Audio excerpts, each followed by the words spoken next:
வள்ளுவர் வாக்கு ஜோதிட நேயர்கள் அனைவருக்குமே அன்பான வணக்கம். நான் ரவினா. இன்றைய நேர்காணலில் நம்மோடு இணைந்திருக்கக்கூடிய சிறப்பு விருந்தினர் பாரம்பரிய திருவள்ளுவர் குலவம்சம் பிரசன்ன ஜோதிட ஞானி டாக்டர் சுப மாரிமுத்து அவர்கள் நம்மோடு இணைந்திருக்கிறார். அவரிடம் கேட்பதற்கு நிறைய விஷயங்கள் இருக்கு. வாங்க அவங்க கூட சேர்ந்து நிறைய விஷயங்களை கேட்டு தெரிஞ்சுக்கலாம். சார் வணக்கம். வணக்கங்கம்மா. ஐயா, 25வது நட்சத்திர நேயர்களுக்காக சரி எதிர்கால பலன்கள் என்ன அப்படின்றத சொல்ல போகிறோம். சரி. ஸோ அவங்க காத்துக்கிட்டு இருப்பாங்க. யார் அப்படின்னா பூரட்டாதி நட்சத்திர நேயர்கள் தான். சரி. ஸோ அவங்களுடைய இந்த எதிர்காலம் எப்படி இருக்க போகுது, சரி, திசை வாரியாகவும் வயசு வாரியாகவும் ரொம்ப அழகாக பிரித்து சொல்கிறீங்க.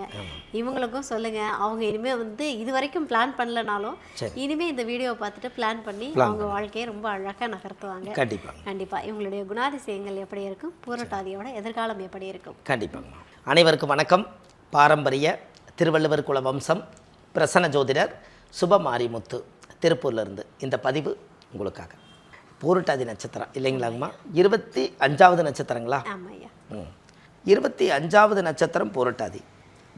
இந்த பூரட்டாதி நட்சத்திரத்தில் பிறந்துக்கிறவங்க கும்பராசிலையும் பிறப்பாங்க, மீன ராசியிலையும் பிறப்பாங்க. இந்த பூரட்டாதி நட்சத்திரத்தினுடைய ஜாதகத்தினுடைய அமைப்பு என்ன அப்படின்னு கேட்டிங்கன்னா, வாழ்க்கையில் இருக்கிறதுலையே பூரட்டாதி நட்சத்திரம் ரொம்ப தெளிவான நட்சத்திரங்க. எல்லா நட்சத்திரத்தை விட அந்த பூரட்டாதி ஒன்று தான் ரொம்ப தெளிவு. ரொம்ப யோசித்து ரொம்ப தெளிவாக ஒரு தடவைக்கு 4 தடவை யோசித்து தான் ஒரு காரியத்தை செய்யும். நீங்கள் இன்றைக்கி வரைக்கும் பாருங்கள், பூரட்டாதி நட்சத்திரக்காரர்கிட்ட நீங்கள் பேசி ஜெயிக்க முடியாது. ஏன் காரணம் கேட்டிங்கன்னா, எப்போ பேசினாலும் அவர் அறிவோடவே பேசுவார்.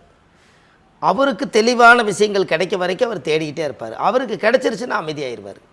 இந்த பூரட்டாதி நட்சத்திரக்காரர்களுக்கு எப்போவுமே தனக்கு என்ன தேவையோ அதை எல்லாம் தேடி வச்சு வாழ்கிறது, கணக்கு போட்டு பிழைக்கிறது எதுன்னு கேட்டால் பூரட்டாதிங்க. ஏன்னா பூரட்டாதி நட்சத்திரம் குபேரன் பிறந்த நட்சத்திரம். குபேரன் மொத்தமாக அள்ளி கொடுக்கலைங்க, திருப்பதிக்கும் கூட கணக்கு போட்டு அளந்து தான் கொடுத்தாரு. அப்போ இவர் என்ன பண்ணுவார், பூரட்டாதி நட்சத்திரக்கார் எல்லாத்துக்குமே எதுக்கு அவ்வளவு காசு கொடுக்கணும், என்ன ஒர்க் இருக்குதோ அதுக்கு தகுந்த மாதிரி செய்யுங்க, என்ன பணிவிடையோ அதுக்கு தகுந்த மாதிரி செய்யுங்க, இப்படி எல்லா விஷயங்களையுமே சொல்லி அது கொஞ்சம் அமைதிப்படுத்தி அது கரெக்டாக ஒரு தெளிவு பண்ணி கொடுக்கும். இந்த பூரட்டாதி நட்சத்திரத்தில் குரு திசையில் தான் அவங்க பிறப்பாங்க. பிறக்கும்போதே வியாழன் திசையில் பிறக்கிறது பூரட்டாதி நட்சத்திரம் தான். அப்போ பார்த்தீங்கன்னா குரு திசையில் அவர் பிறந்திருப்பார். இப்போ கூட நீங்கள் ஜாதகத்தை எடுத்து பார்த்தீங்கன்னா முதல் திசை அவங்களுக்கு என்ன ஆரம்பம்னு கேட்டிங்கன்னா குரு திசை தான் ஆரம்பம். இது குரு திசை 16 வருஷங்க. இவங்க வாழ்க்கையில் 16 வருஷம் குரு திசை. இந்த 16 வருஷத்தை ரெண்டாக பிரிச்சிங்கன்னா 8 வருஷம். 8 வருஷம் தாயுடைய கர்ப்பத்தில் சென்றது நின்றது எவ்வளோன்னு கேட்டால் 8 வருஷம். அப்போ குரு திசையிலும் போது இவருக்கு 8 வருஷம் இருந்தால் 8 வயசு வரைக்கும் ஆயுசு. இந்த ஆயுசில் என்ன ஆயிரும், கரெக்டாக வயசு கரெக்டாக 8 வயசுங்கும் போது அவருக்கு 8 வருஷம் முடிஞ்சிடும்.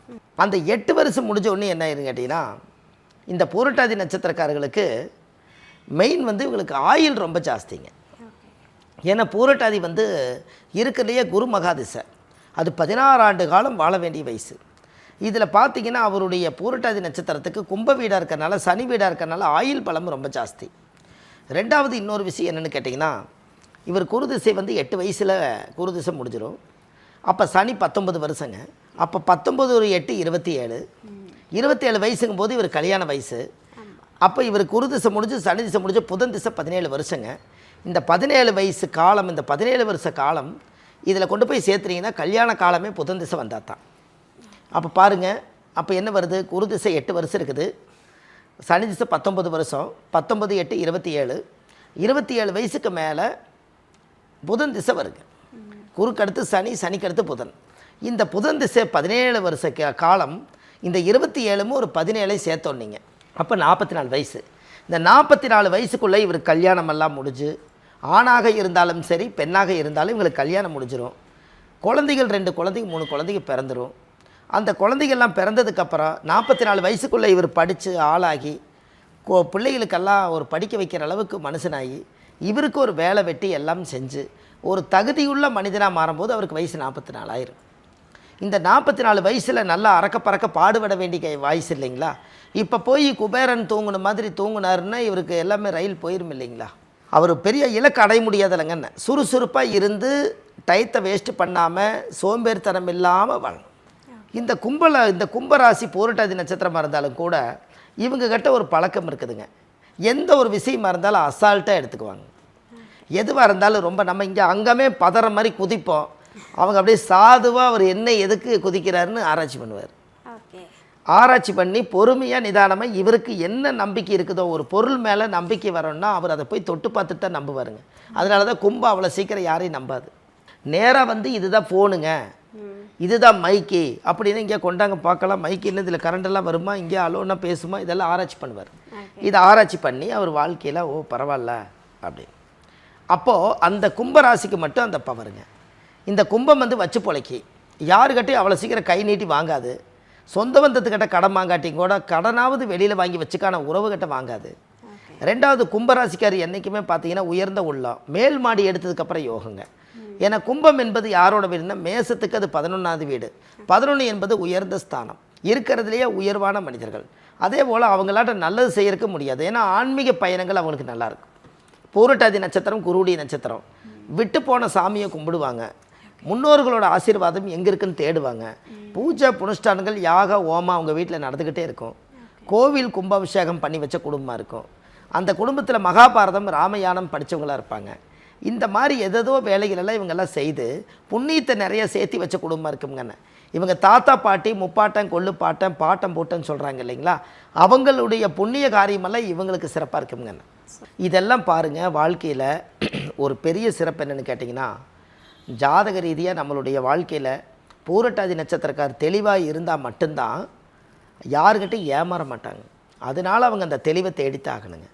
அப்போ இந்த பூரட்டாதி நட்சத்திர கும்பராசியில் ஒருத்தர் பிறந்தா இவர் கும்ப பானையில் தண்ணி குடித்தாலே இவருக்கு யோகம் தானுங்க. கும்ப பானை இருக்குது இல்லைங்களா, அந்த காலத்தில் வீட்டில் எல்லாம் இன்றைக்கி தான் இவ்வளவு உலோகங்கள் நாகரிகம் மாறிடுச்சு. அந்த காலத்தில் ஆற்று மணல் போட்டு மண் பானையில் தண்ணி ஊற்றி வச்சு குடிப்பாங்க இல்லைங்களா, அப்படி குடித்தா கும்பராசிக்கார் பெரியாள் ஆயிடுவாங்க. நீங்கள் கும்பத்தை கமுத்தி வச்சா தான் யோகம் கமுறு, நிமித்தி வச்சிங்கன்னா நீங்கள் நல்லா இருக்கு. நான் ஒரு யூடியூப்பில் சொல்லியிருப்பேங்க, சுபமாரிமுத்து. நீங்கள் யூடியூப்பில் போனீங்கன்னா ஒரு 1000 பதிவுகள் இருக்கும், ஒரு 1500 பதிவே இப்போ இருக்குதுங்க. அதில் ஒரு வீடியோவில் என்ன சொல்லியிருப்பேன்னு கேட்டிங்கன்னா, குடத்துக்குள்ளே கும்பராசி வந்து குடத்துக்குள்ளே எரியிற விளக்காவே வாழ்ந்துட்டு இருக்கிறாங்கன்னு ஒருத்தர் சொன்னார். நான் சொன்னேன், கும்பம் பூரா ஒரு நவதானியத்தை நிரப்பி வச்சு கும்பத்துக்குள்ளே விளக்க வச்சு நெருப்பை மூட்டி எரியும் போது எடுத்து வெளியில் வைங்க, நீங்களும் வாழ்க்கையில் வெளிச்சத்துக்கு வருவீங்கள்ல. என்னங்கம்மா, நீங்கள் குடத்துக்குள்ளே எரியிற விளக்காவே இருக்கிறீங்கன்னு. உங்களுக்கு இருக்கிற திறமையை நீங்கள் வெளியே எடுத்து வச்சா வெளிச்சத்துக்கு வந்துடுறீங்கல்லன்னு. இதை கொஞ்ச நாளாக 48 நாளாக ஒருத்தர் இதை சொல்லி செஞ்சு, சார் எனக்கு இப்போ தான் பூர்வீக சொத்து கிடச்சது, ஒரு தொழில் அமைஞ்சது, என் வாழ்க்கையில் இப்போ தான் நான் வெளிச்சத்துக்கே வந்திருக்கேன், உங்களோட கும்ப பரிகாரம் ரொம்ப பிரமாதம்னாரு. நான் சொன்ன குடத்துக்குள்ளே எரிய விளக்காவை, அந்த காலத்தில் மூதாதிகள் சொன்னது, கும்பம் என்பது குடத்துக்குள்ளே எரியிற விளக்கு. குடத்துக்குள்ளே எரிய விளக்கா நீங்கள் ஏன் அதை கேட்டு கதையாக இருக்கீங்க? அதே விளக்க உள்ள பற்ற வைக்காட்டி எடுத்து வெளியில் வச்ச என்ன இல்லைங்களாம்மா. அப்போ கும்பம் ஒரு நாள் வெளிச்சத்துக்கு வருது இல்லைங்களா. கும்பம் வந்து குபேரனுடைய நட்சத்திரங்க, பூரட்டாதி. ஆனால் பூரட்டாதி குபேரன்னு அவர்கிட்ட மாளாத படம் இருக்குங்க. எப்பவுமே கும்பராசியில் பிறந்துக்கிறவங்க, பூரட்டாதி நட்சத்திரத்தில் பிறந்துக்கிறவங்க ஒரு மர பீர்வாவில் பணம் வச்சு வாழ்ந்தாங்கன்னா அவங்க பெரிய ஆளாயிருவாங்க. இரும்பு பீர்வாவை விட மர பீர்வாவில் வச்சா அவங்க அந்த மூலிகை சக்தியில் அவங்க வாழணும். ஏன்னா அந்த ஜாதகத்தில் குபேரன் பிறந்த நட்சத்திரம், இந்த குபேரன் பிறந்த நட்சத்திரம் பூரட்டாதி.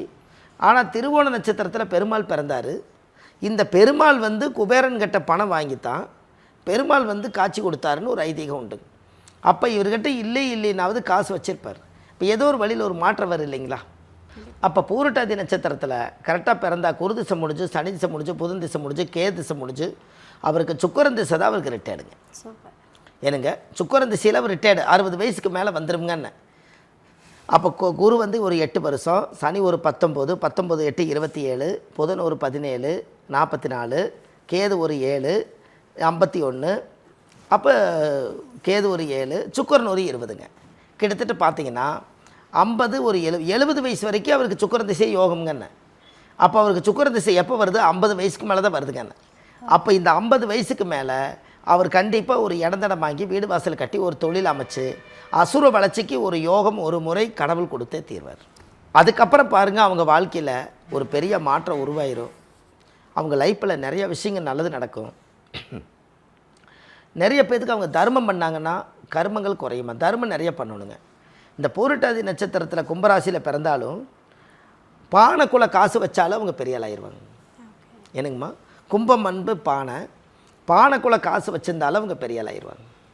ஐயா இப்போ வந்து பூரட்டாதி நட்சத்திரத்தை பற்றி நிறைய விஷயங்கள் கொடுத்தீங்க நம்ம நேர்களுக்காக. பேசும்போதே சொன்னீங்க ஒரு திருத்தலம் இருக்குது, அங்கே போயிட்டு வாங்க வாழ்க்கையே மாறிடும் அப்படின்னு சொன்னீங்க. கண்டிப்பாக. ஸோ அந்த ரகசிய தலத்தை இப்போ நம்ம நேர்களுக்காக சொல்லலாம் ஐயா. பூரட்டாதி நட்சத்திரம், அந்த பூரட்டாதி நட்சத்திரத்தில் ஒருத்தர் பிறந்தாச்சுன்னா வாழ்க்கையில் ஒரு பெரிய அசுர வளர்ச்சிக்கு உண்டான ஒரு கோவில், ஆதிகால பரிகார கோவில். இது தஞ்சாவூர் மாவட்டத்தில் திருவையாறு பக்கத்தில் இருக்கக்கூடிய ரங்கநாதபுரம் பக்கத்தில் திருவானேஸ்வரர். இந்த திருவானேஸ்வரருங்கிற கோவில் வந்து அங்கே இருக்குது. இது எங்கே இருக்குதுன்னா, கரெக்டாக நீங்கள் கூகுளில் சர்ச் பண்ணிங்கன்னா தஞ்சாவூர் மாவட்டம், அதாவது தஞ்சாவூர் மாவட்டம் பக்கத்தில் திருவையாறு, இந்த திருவையாறு பக்கத்தில் இருக்கக்கூடிய ரங்கநாதபுரம் பக்கத்தில் தான் இந்த கோவில் அமைஞ்சிருக்குது. இது திருவானேஸ்வரர். இந்த கோவிலுக்கு போய் 5 விளக்கு தீபம், சுவாமிக்கு தேங்காய் பழம் பூ மாலை கல்கண்டு வாங்கி அர்ச்சனை பண்ணி அந்த கோவிலில் போய் சாயம்பட்டு வந்தாச்சுன்னா உங்கள் வாழ்க்கையில் ஒரு மிகப்பெரிய அசுர வளர்ச்சி வருங்க. கண்டிப்பாக இதை செய்யுங்க. இந்த கோயிலுக்கு போயிட்டு வந்தோடனே அவருடைய லைஃப்பில் ஒரு நல்ல சேஞ்சஸ் இருக்குங்க. இதை கண்டிப்பாக செய்யுங்க, நல்லதே நடக்கும். இப்போ வந்து பூரட்டாதியை பற்றி நம்ம நிறைய விஷயங்கள் நீங்கள் சொன்னீங்க. இப்போ அதுக்கு வந்து ஒரு அழகான உதாரணமும் சொன்னீங்க. கும்பத்துக்கு உள்ளே இருந்தால் அந்த விளக்கு வந்து கும்பத்துக்குள்ளேயே தான் எரியும், எடுத்து வெளியில் வச்சு பாருங்க, அப்போ தானே வாழ்க்கை பிரகாசமாக இருக்கும். ரொம்ப அழகாக சொல்லியிருக்கீங்க. இது வரைக்கும் யோசிக்காதவங்க கூட இந்த பதிவை பார்த்ததுக்கு அப்புறமா யோசிப்பாங்க நம்ம. சரி, ரொம்ப நன்றி. ரொம்ப நன்றிங்கம்மா. வணக்கங்க.